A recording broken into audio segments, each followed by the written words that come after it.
Hello, my name is Brandy Bergstresser, and I am interested in teaching pre-K all the way to first or second grade. Today I am specifically going to read a book aimed towards kindergartners ages 4 to 5. And the book is called Solar System by Jill McDonald. And this book was written in March of 2016. When I looked at the reviews, it said that the book was intended for children ages 3 months to 3 years. However, I believe that this subject is a subject that not very many kindergartners have been taught, and this book would be a great introductory book about the planets. I feel like the main reason the book says that it is meant for 3 months to 3 years is because it is something they call a board book, which means that the pages are practically the thickness of like cardboard. These books are made to be more durable so that young children can read them without tearing the pages. Nevertheless, this book is appropriate for kindergartners because it is fairly short, and as we have learned in the book, kindergartners' attention span it's very short, and even though it's an active attention span, they cannot sit still for very long. And the pages are also filled with lots of colors, such as the ones you can see right now. I will show you. Which will help keep the children's attention. Another advantage of the book is that it talks about the planet Earth and some of the things that the children can see from the sky. This book talks about not only the things that children can see with their own eyes, such as the stars and the moon, but it also talks about things that children would need to have a telescope in order to see, such as the planets. This book fits into the developmental goals of helping the child to create curiosity in their own world, but also explore other curiosities. I decided to choose this book because some kids might not have the background knowledge about our solar system, and they might not know about all the other planets that exist in our solar system. So, to begin my reading, I plan to captivate my audience by starting it off with a countdown. We would count down from 10 all the way to blast off. And then before the reading, we would have a chart, which would go from before reading, during reading, and after reading. And for before reading, we would write down everything that we know before. During reading, we would write down things that we might not have known, and after reading, we would write down anything that we learned. And, which I also forgot to mention, at the beginning we would put any questions that we have and want to answer. So at the end of the book, we would then review what we read and then see if the book answered any of the questions that we had. From experience, I know that kindergartners and preschoolers both get excited about rocket ships and exploring. I hope that with a little bit of creativity and imagination, I might be able to teach some of the basics of our solar system. Nevertheless, let's jump right into it. This is Solar System by Jill McDonald. Look up at the sky. What do you see? I see stars, moon, the constellation.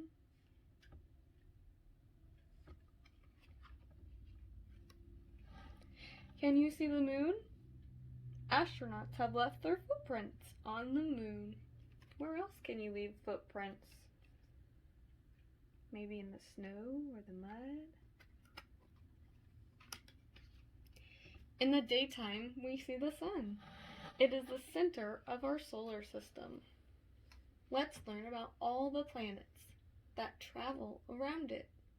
The sun warms the earth.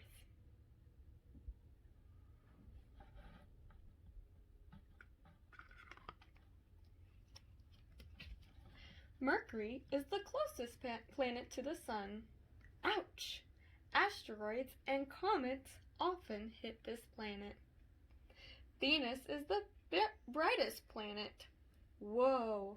Venus is the hottest planet in the solar system.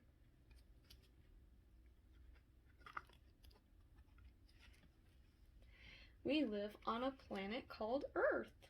From space, it looks like a swirled blue marble. Earth is the third planet from the sun. And what is that coming out of Earth? I think you know. A rocket? Can you point to the red planet? That's Mars. Mars has giant volcanoes. Jupiter is the largest planet. Jupiter is the stormiest planet on the solar system. Do we have volcanoes and storms too? I think so. That's something we have in common. Saturn has rings that go round and round.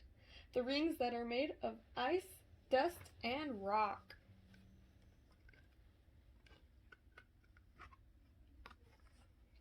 Uranus and Neptune are dark and cold. Ice crystals give Uranus its blue color. Uranus rotates on its side. Do you know of another planet that might rotate on its side? Or not on its side, on its axle.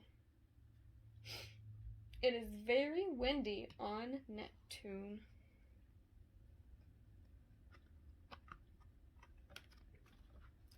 Pluto is a tiny dwarf planet, very far away from the sun. Pluto is smaller than the Earth's moon.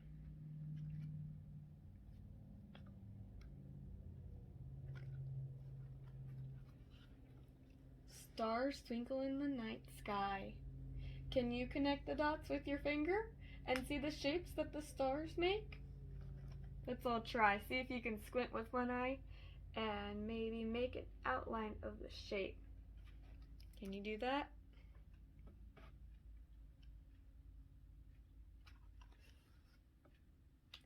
Sometimes we see comets soaring across the sky. A comet's tail glows when it travels close to the sun.